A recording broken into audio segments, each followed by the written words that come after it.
Hello friends, welcome to our channel. I hope you all are well. तो आज के video में हम लोग यूनेस्को टॉपिक को डिस्कस करेंगे डिटेल वाइज।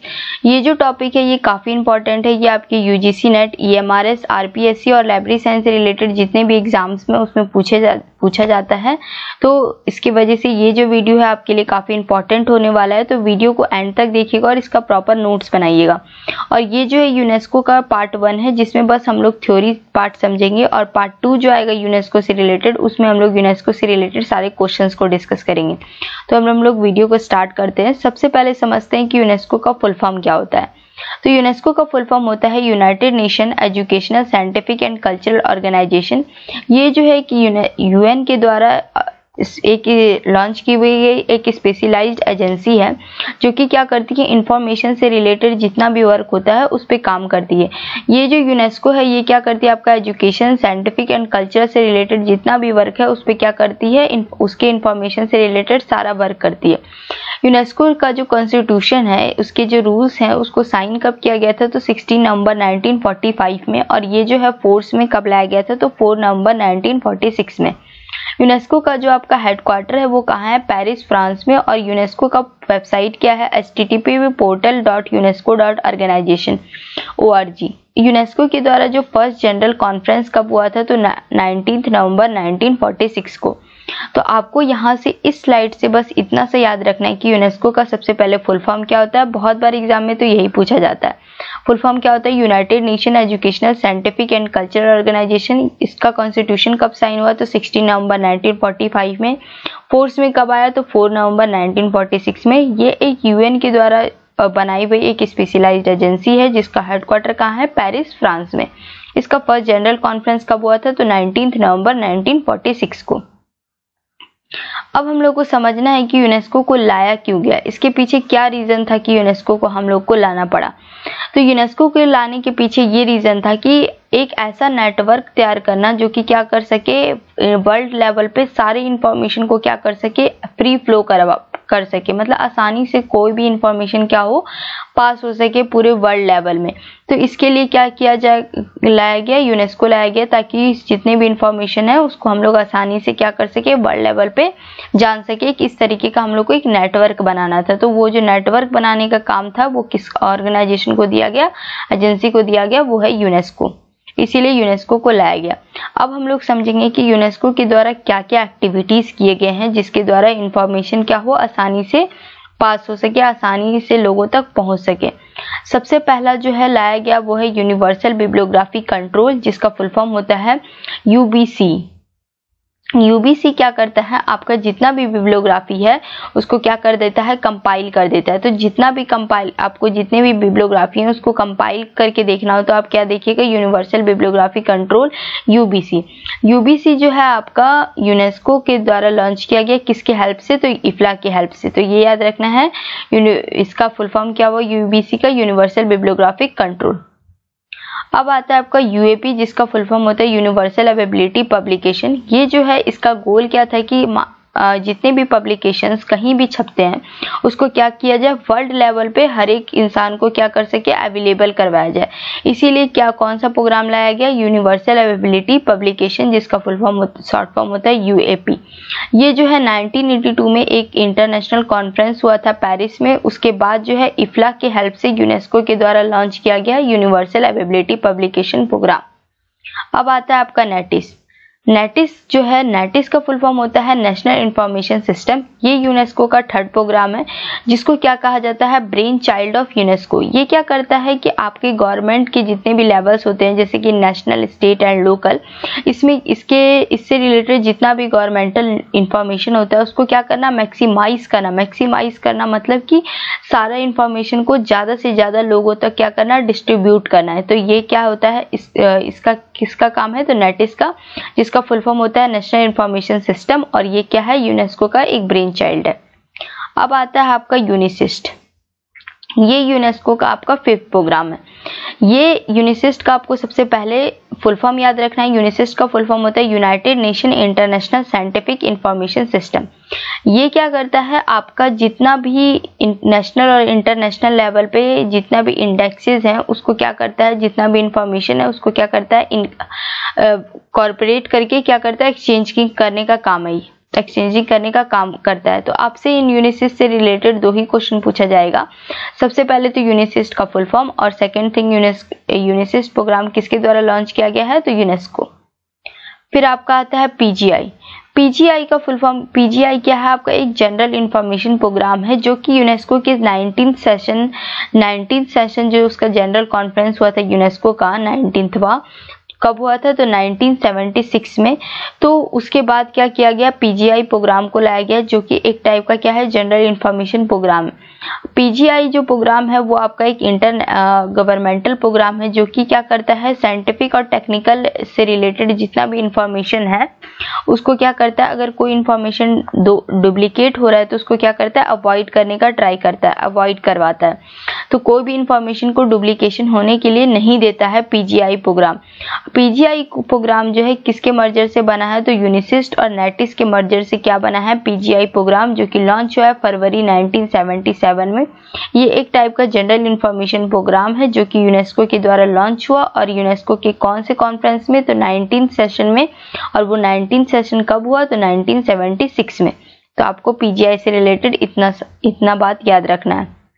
अब आता है कि यूनेस्को के द्वारा कुछ नेटवर्क्स लॉन्च किए गए जिससे क्या हो सके, वर्ल्ड लेवल पे आसानी से इंफॉर्मेशन को एक्सचेंज किया जा सके। तो सबसे पहला नेटवर्क आता है आपका Asia and Pacific information network, जिसको क्या बोला जाता है, APIN।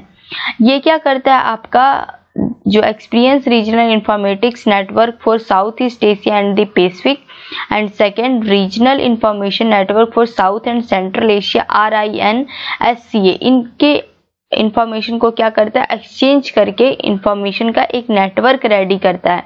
तो इसी को, ये किसका काम था, APIN का। तो आपको ओनली ये याद रखना है कि APIN का फुल फॉर्म क्या होता है, Asia and Pacific information network, जो कि किसके द्वारा लॉन्च किया गया था, तो यूनेस्को के द्वारा। अब सेकेंड इसका नेटवर्क आता है इन्फोलैक। ये क्या करता है, एक इंफॉर्मेशन सोसाइटी प्रोग्राम है जो कि लैटिन अमेरिका और कैरेबियन में चालू किया गया, जो कि स्टैब्लिश्ड कब हुआ, तो 1986 में। लैटिन अमेरिका में क्या, जितने भी एक्सपर्टीज और जो इंफॉर्मेशन सोसाइटी से रिलेटेड जिनके पास बहुत सारा एक्सपीरियंस है, उनके इंफॉर्मेशन को क्या करने किया एक्सचेंजिंग करने का काम क्या किया गया लैटिन अमेरिका में। तो इसके लिए जो प्रोग्राम लॉन्च किया गया उसको क्या कहा जाता है, इन्फोलैक। आपको बस ये याद रखना है कि इन्फोलैक प्रोग्राम किसके द्वारा लॉन्च किया गया, यूनेस्को के द्वारा, और कब लॉन्च किया गया, तो 1986 में।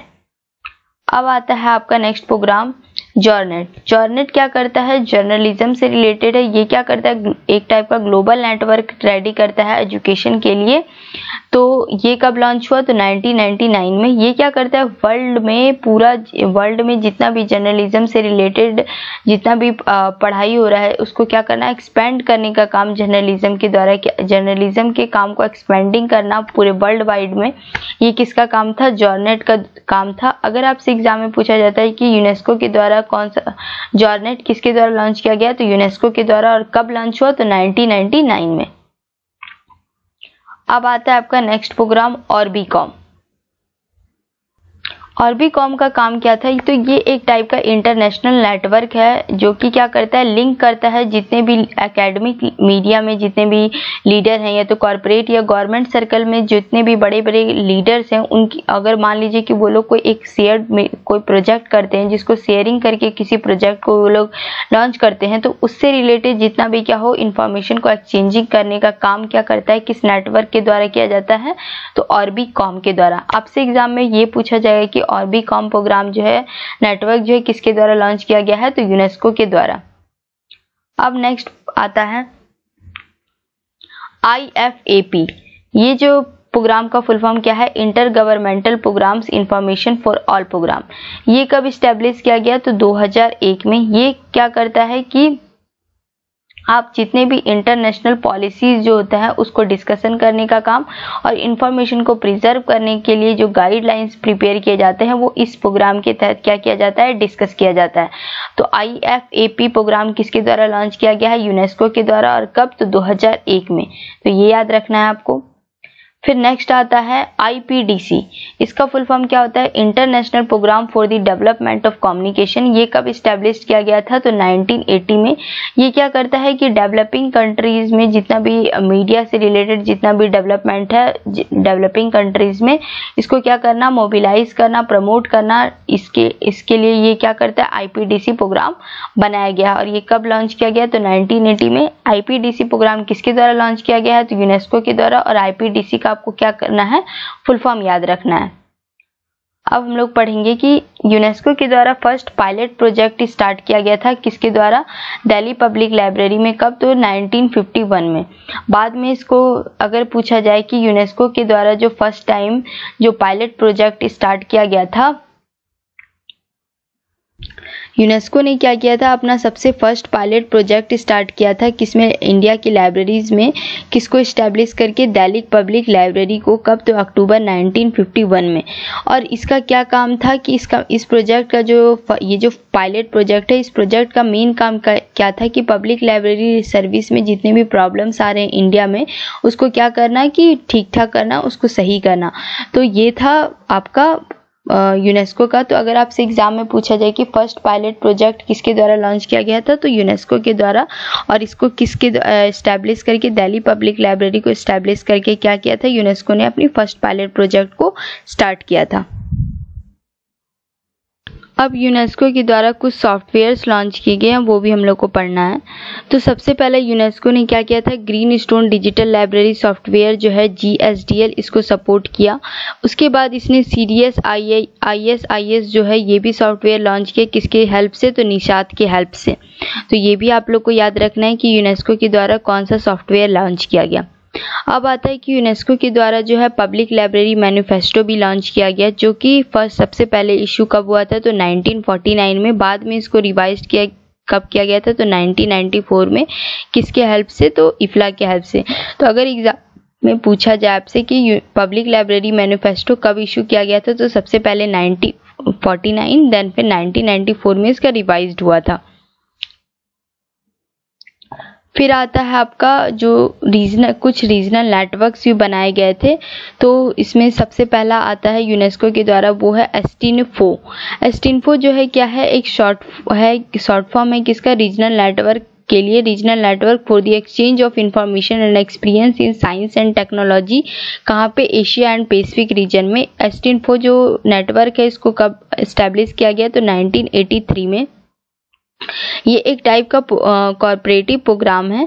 ये जो प्रोग्राम है किसके द्वारा सपोर्ट किया गया, यूनेस्को के द्वारा। कब, तो 2002 में। बाद में ये किसका पार्ट बन गया, तो APIN Asia Pacific information network का क्या बन गया, पार्ट बन गया।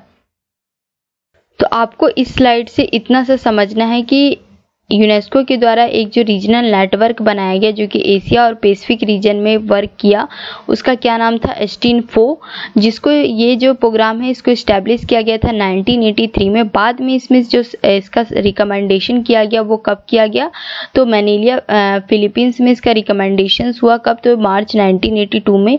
इस प्रोग्राम को सपोर्ट किया गया यूनेस्को के द्वारा। कब, तो 2002 में।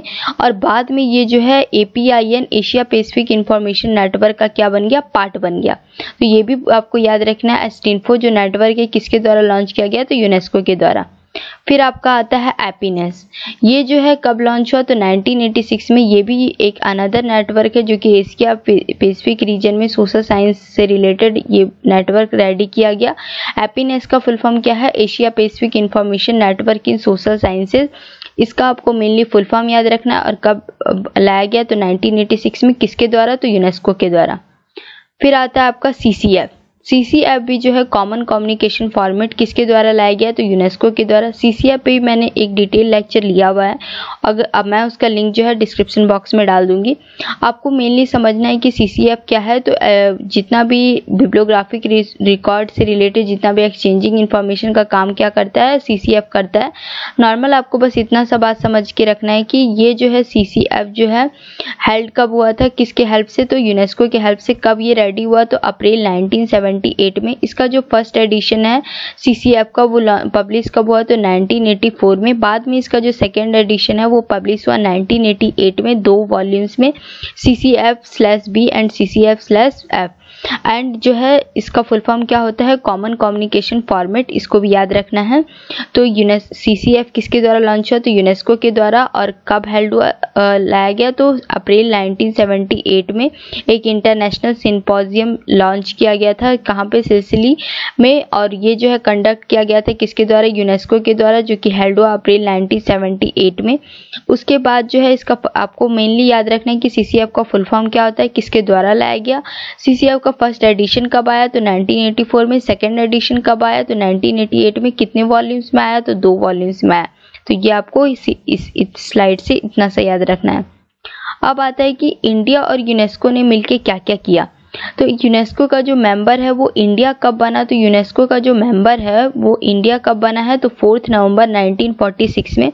और यूनेस्को ने क्या किया, इंडिया को एक नया डायरेक्शन दिया जिससे क्या हो सके, इंडिया जो है लाइब्रेरी इंफॉर्मेशन साइंस में क्या कर सका और बहुत ज़्यादा डेवलप कर सका। यूनेस्को ने क्या किया, इंडिया को इंटरनेशनली लेवल पे क्या किया, एक स्टेटस प्रदान करवाया, बहुत ज़्यादा कंट्रीब्यूट किया लाइब्रेरी प्रोफेशन से रिलेटेड इंडिया में। तो हम लोग समझेंगे अब कि इंडिया में यूनेस्को ने क्या क्या हेल्प किया जिससे इंडिया क्या हो पाया, ग्रो कर पाया एजुकेशन लेवल में।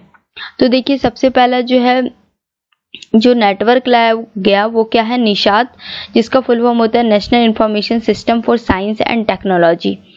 इसमें क्या हुआ कि 1971 में गवर्नमेंट ऑफ इंडिया के द्वारा यूनेस्को को रिक्वेस्ट किया गया कि हम लोग को भी क्या किया जाए, एक साइंस एंड टेक्नोलॉजी से रिलेटेड एक नेटवर्क एस्टेब्लिश करने में हमारी हेल्प किया जाए, ताकि हमारी कंट्री में भी साइंस एंड टेक्नोलॉजी से रिलेटेड क्या हो सके, एक नेटवर्क प्रिपेयर हो सके। 1971 में गवर्नमेंट ऑफ इंडिया के द्वारा यूनेस्को को ये एक रिक्वेस्ट भेजा गया। 1972 में डॉक्टर पीटर लेजर के द्वारा एक रिपोर्ट सबमिट किया गया किसके पे, निशात पे। उसके बाद जो है 1973 में एक कमेटी सेटअप किया गया साइंस एंड टेक्नोलॉजी से रिलेटेड, किसके एस्टेब्लिशमेंट के लिए, निशात के एस्टेब्लिशमेंट के लिए। किसके अंडर, तो department of science and technology, जिसको DST बोला जाता है। बाद में निशात क्या हुआ, लॉन्च हुआ 13 मई 1977 में, किसके अंदर, तो under the department of science and technology. तो ये आपको याद रखना है कि निशात जो है किसके हेल्प से बना, तो यूनेस्को के हेल्प से ही इंडिया में आ पाया। और ये कब बना, तो 13 मई 1977 में। अब आता है आपका लास्ट जो यूनेस्को के द्वारा इंडिया में किया गया वो है निस्केयर। निस्केयर का फुल फॉर्म होता है national institute of science communication information resources. अब इसका देखिए क्या हुआ कि 1951 में जो है निस्कॉम लाया गया था, जो कि क्या करता है, जितना भी साइंटिफिक जर्नल्स हैं उनको क्या करता है, कंपाइल करने का काम किसका रहता है, निस्कॉम का। उसके बाद 1952 में जितना भी नेशनल साइंटिफिक डॉक्यूमेंटेशन सेंटर इंसडॉक जो है उसको सेटअप किया गया, जो कि क्या करता है, जितना भी टेक्निकल गवर्नमेंट से रिलेटेड जितना भी डॉक्यूमेंटेशन सेंटर डॉक्यूमेंट से रिलेटेड काम इंसडॉक कर रहा है। ये कब किया गया, 1952 में। बाद में 13 सितंबर 2002 में क्या किया गया, इंसडॉक को मर्ज कर दिया गया किसके साथ, तो निस्कॉम के साथ, और एक नेटवर्क तैयार किया गया जिसको बोला जाता है निस्केयर। किसके अंडर, तो council of scientific and industrial resources के अंदर, जिसका शॉर्ट फॉर्म होता है CSIR, जिसके किसके हेल्प से इंडिया में ये लाया गया, तो यूनेस्को के हेल्प से। तो इतना सब कुछ क्या किया गया, यूनेस्को के द्वारा किया गया। अब हम लोग एक एक करके रिवाइज कर लेंगे कि हम लोगों ने आज के वीडियो में क्या पढ़ा। देखिए वीडियो काफ़ी बड़ा था और बहुत ही मैंने कम टाइम में बहुत ज़्यादा इन्फॉर्मेशन देने का ट्राई किया है, तो आप लोग इसको अच्छे से 1-2 बार सुनिएगा और इसका प्रॉपर नोट्स बनाइएगा और काफ़ी इजी तरीके से इसको समझने का ट्राई कीजिएगा। आपको क्या क्या पढ़ना है मैं आपको एक और बार बता देती हूँ। सबसे पहले आप लोग को बस ध्यान में रखना है कि यूनेस्को का फुल फॉर्म क्या होता है, यूनेस्को का कॉन्स्टिट्यूशन कब आया और कब वर्क करना शुरू किया, यूनेस्को का हेडक्वार्टर कहाँ है और इसका फर्स्ट जनरल कॉन्फ्रेंस कब लॉन्च हुआ। इसके बाद आपको ऑब्जेक्टिव्स पे ध्यान नहीं देना है, उसके बाद पहला प्रोग्राम क्या है, यूबीसी जिसका फुल फॉर्म होता है यूनिवर्सल बिब्लियोग्राफिक कंट्रोल। फिर आता है यूएपी जिसका फुल फॉर्म होता है यूनिवर्सल अवेलेबिलिटी पब्लिकेशन। उसके बाद आपका आता है नेटिस जिसका फुल फॉर्म होता है नेशनल इंफॉर्मेशन सिस्टम, जिसको ब्रेन चाइल्ड ऑफ यूनेस्को भी कहा जाता है, ये याद रखना है। फिर आता है यूनिसिस जिसका आपको फुल फॉर्म याद रखना है। फिर आता है पीजीआई, पीजीआई किससे मर्जर से बना है, यूनिसिस्ट और नेटिस कब आया है और यूनेस्को के कौन से सेशन में आया और कब आया, तो 1976 में और 19th सेशन में। फिर आता है नेटवर्क्स में क्या आता है, APIN जिसका फुल फॉर्म होता है Asia and Pacific information network. ये आपको बस APIN का फुल फॉर्म याद रखना है। किसके द्वारा APIN आया है, तो यूनेस्को के द्वारा। इन्फोलैक कब आया है, तो 1986 में। ये याद रखना है कि कब आया है, तो और ये याद रखना है कि इन्फोलैक किसके द्वारा लाया गया। फिर जॉर्नेट किसके द्वारा लाया गया है और कब आया है, लॉन्च कब किया गया। और बीकॉम किसके द्वारा लॉन्च किया गया, ये भी आपको याद रखना है। IFAP प्रोग्राम कब लॉन्च किया गया, 2001 में। किसके द्वारा, तो यूनेस्को के द्वारा। IPDC प्रोग्राम कब लाया गया, तो यूनेस्को के द्वारा। इसका फुल फॉर्म याद रखना है international programme for the development of communication. जो फर्स्ट इसका पायलट प्रोजेक्ट था वो कब इसको स्टैब्लिश करके बताया गया, तो दिल्ली पब्लिक लाइब्रेरी को कब किया गया, तो अक्टूबर 1951 में। फिर इसके द्वारा जो सॉफ्टवेयर लाया वो पहला क्या था, ग्रीन स्टोन डिजिटल लाइब्रेरी। और CDS IS सॉफ्टवेयर जो है निशात की हेल्प से यूनेस्को ने डेवलप किया। फिर पब्लिक लाइब्रेरी मैनिफेस्टो यूनेस्को के द्वारा लाया गया और ये फर्स्ट इशू कब हुआ और इसको रिवाइज कब किया गया। एस्टिन्फो जो नेटवर्क है ये किसके द्वारा लाया गया और बाद में ये किसका पार्ट बन गया, तो APIN का। हैप्पीनेस किसका नेटवर्क, किसके द्वारा नेटवर्क लाया गया, तो यूनेस्को के द्वारा। इसका फुल फॉर्म क्या है, एशिया पैसिफिक इंफॉर्मेशन नेटवर्क इन सोशल साइंस। CCF किसके द्वारा लाया गया, तो यूनेस्को के द्वारा। इंडिया और यूनेस्को ने मिलकर क्या किया, कौन कौन सा काम किया और इंडिया यूनेस्को का मेंबर कब बना, तो 4 नवंबर 1946 में। पहला तो निशात लाया, निशात को लेके आए और इसका फुल फॉर्म क्या है, national information system for science and technology. कब आया, तो 13 मई 1977 में। किसके रिकमेंडेशन में, डॉक्टर पीटर लेजर। कब इन्होंने अपना रिपोर्ट सबमिट किया, तो 1972 में। फिर निस्केयर किसके मर्जर से बना है, तो इंसडॉक और निस्कॉम कब आया, तो 1952 में। 1951 में इंसडॉक कब आया, तो 1952 में। और निस्केयर कब आया, 13 सितंबर 2002 में। किसके अंडर वर्क करता है, तो CSIR council of scientific and industrial resources. किसकी हेल्प से आया, तो यूनेस्को की हेल्प से आया इंडिया में। तो ये था आज का हमारा टॉपिक। जो नेक्स्ट पार्ट होगा उसमें हम लोग यूनेस्को से रिलेटेड सारे क्वेश्चंस को देखेंगे जो कि अलग अलग एग्जाम से पूछे गए हैं। तो थैंक यू फ्रेंड्स, मिलते हैं नेक्स्ट वीडियो में। तब तक हंसते रहिएगा, पढ़ते रहिएगा। चैनल को लाइक से सब्सक्राइब करना बिल्कुल मत भूलिएगा। Thank you.